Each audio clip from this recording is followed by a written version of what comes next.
Hey guys, welcome back to my channel, or an especially warm greeting if you happen to be here for the first time. My name is Emily and I am so happy that you are here today. I am really excited about today's video, so I hope that you find some value in this content. On today's agenda, I am going to be taking you through a list of things that you might not regularly clean but should. There are a little less than 20 of them, so let's just jump right in. The first line item that we are going to cover is bed sheets, blankets, as well as any other type of bedding like a comforter. The recommendations that I found was cleaning all of your bedding every 1 to 2 weeks. If you think about it, when you sleep, you are shedding all of the dead skin cells, getting your oils in the sheets and on the pillow, sometimes sweat, and even maybe a little bit of drool too. That over time adds up to becoming just an unclean place. So although not cleaning your sheets often won't cause you any harm, it could affect your skin. So I recommend cleaning pillowcases every week and then sheets every 2 weeks.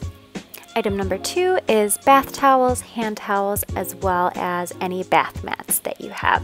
The recommendation for hand towels is every 1 to 2 days. Friends, I have been going probably 1 to 2 weeks without changing my hand towels. This is something that I think is really important for my family to start implementing. And as far as bath towels, the Cleaning Institute recommends washing or changing them out after every 3 uses. That would be about twice a week. I have been washing our towels once a week, sometimes 5 days, and that is what works for us. And then the recommendation by cleaning professionals for your bath mat is changing that out or washing once a week. I also have not been doing this. I've been letting it go way too long. The problem here is that bath mats don't get the proper chance to dry out after use, so bacteria and germs really love to grow in that environment. This is another thing that I'm definitely going to be implementing in my home. Alright, next up is soap and hand sanitizer dispenser nozzles. I could not find a recommendation on how often to clean soap and hand sanitizer bottles and nozzles, but I did read that they are very dirty. It definitely makes sense. You are using the bathroom, flushing the toilet, and then touching the soap handle. Those germs from the toilet are now on the handle of the bottle. Same within the kitchen. If you're prepping meat, then go to wash your hands. You're now getting that potential bacteria from the meat on the soap handle. So the recommendation is open-ended, but I definitely plan on cleaning mine much more often. Alright, up next is the kitchen sink, and the recommendation for the kitchen sink is deep clean once a week. And this recommendation came from a microbiologist and food equipment project manager. And I hate to admit that I have not been keeping up with this. I do clean my sink or wipe it down as needed, but as far as deep cleaning, nope, I have not been doing that. So this is something that I feel like is very important as I do prep a lot of meat. Thus, I am going to be trying to implement this into my weekly routine. The recommendation that I found for cleaning the handles of the fridge as well as the front of the fridge is every couple of days. And I would say my recommendation personally is especially after going to the grocery store. You're touching the food that was touched by other people, touching the cart, and now you are touching the fridge handle and transferring germs as you're putting food into the fridge. So just something to definitely be aware of. Okay, I apologize. I'm a little bit behind in my commentary, but I'm going to try to catch up here. So next on the list is door handles, knobs, cabinet pulls, light switches, all of those touch points. I found that the recommendation for all of these touch points is about once a week. I have been cleaning my door pulls, doorknobs, etc. more often, but oftentimes I just don't think of it, you guys. So definitely something to keep in mind for your own home.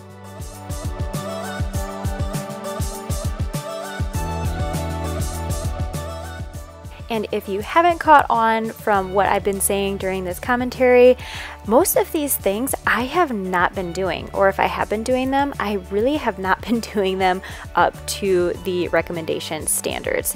And I am learning right alongside of you guys. I do not want you to think that you have to implement all of these things also. If we did all of these things at the recommended timeframes, we would drive ourselves crazy. This video is mostly to inform you as well as help you just be a little bit more conscious of the hot spots for germs in your home. So I just implore you to pick the ones that you think are doable and implement those, even picking just one at a time. And when you've mastered that, come back to the video and add another one. Just wanted to throw that out there. Please don't think that I am implementing all of these in my home all at once. Nope, that is just not doable for me. But this video really has opened my eyes and made me more aware and showed me what to strive towards.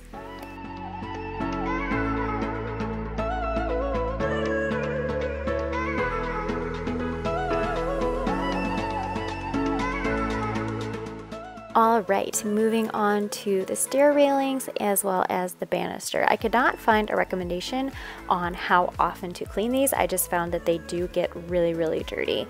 So I'm guessing it's probably about the same as light switches, etc., about once a week. All right, moving on to talking about the kitchen sponge. At the University of Florida, some researchers found that simply microwaving the sponge for 2 minutes at the highest power killed or inactivated 99% of the pathogens. So if you're going to clean your sponge in the microwave, then the recommendation is every 1 to 2 days, and then change out your sponge for a new one every 2 weeks to a month. And in order to microwave your sponge, get it really, really sopping wet, put it on a plate, and then microwave for 2 minutes. I did 2.5, but 2 minutes is just fine. The recommendation for cleaning any kind of rug in your home that gets a lot of traffic, for instance, my kitchen rug here, is about once a week.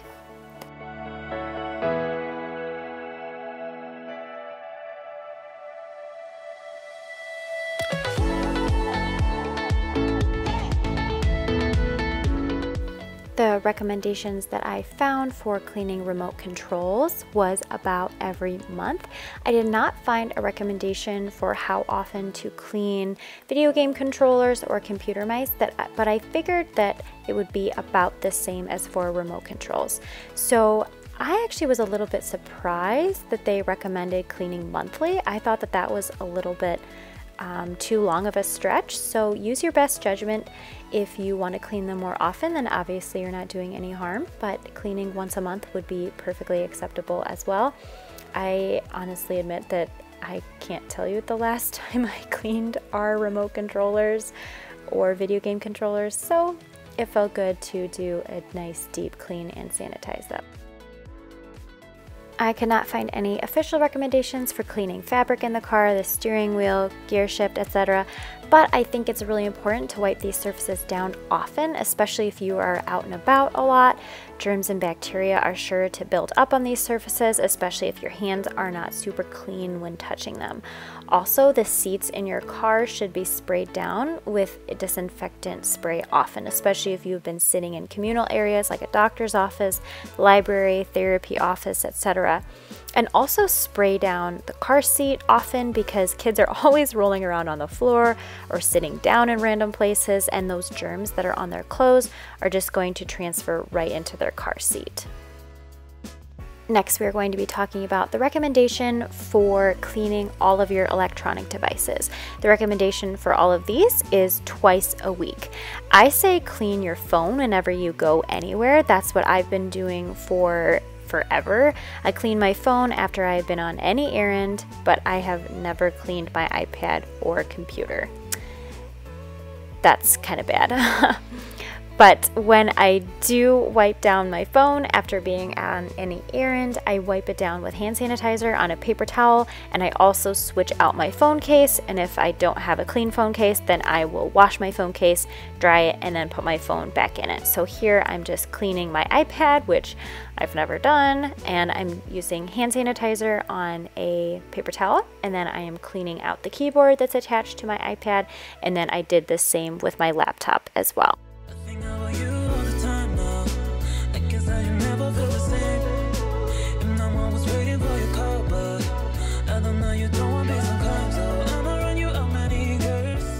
I could not find any recommendation on how often to clean your laundry baskets, but what I have been trying to do is clean out the baskets every time after emptying the dirty clothes and before adding in clean clothes. So the germs and the nasties from your clothes have got to be clinging on the sides of the basket, so I feel like wiping it down before adding clean clothes, it just helps to mitigate those germs from going right back onto your clean clothes. Next up is shower curtain and the shower curtain liner. I found that the recommendation for both of these is washing once a month. So I have never washed a shower curtain liner before. What I've always done is just when it gets nasty, I just buy a brand new one. They're only like $2 at Target. So I just always took that easy way out, but I found out that you can actually wash them in the washing machine. To wash the shower curtain liner, what you're going to do is add the shower curtain liner and then any towels or rags that you want to wash, add those with, and then put in the normal amount of detergent, put the water on the highest water setting, and then wash at the hottest temperature, and then add in half a cup to a cup of baking soda, and then during the rinse cycle add in half a cup to a cup of vinegar. This worked really, really great on my shower curtain liner and saved me a couple bucks too.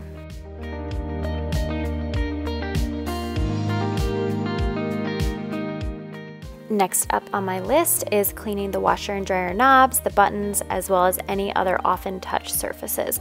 I could not find any official recommendations on how often to clean these surfaces, so use your best discretion if this is something that you feel like you need to do more often or something that you want to implement in your home. So maybe once a week or just whenever you do laundry, just go ahead and wipe it down quick since it really only takes about a minute. Just whatever you feel like is best for you and your home and your family.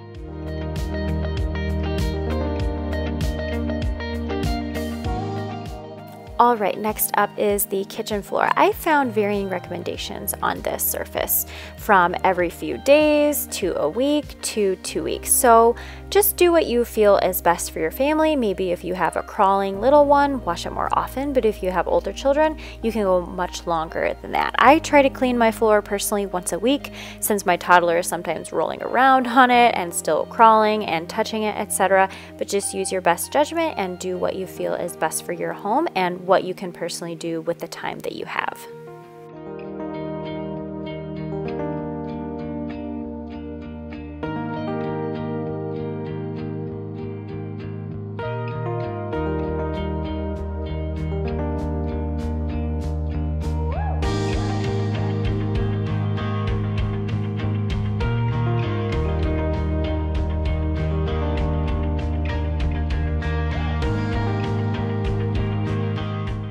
And up next on my list is cleaning the garbage can. The official recommendation that I found online is to clean it once a month. And I find that especially the areas that you need to hone in on is the garbage can lid as well as the foot pedal, since those are the main touch points. And then of course, like the interior probably gets really, really, really dirty also.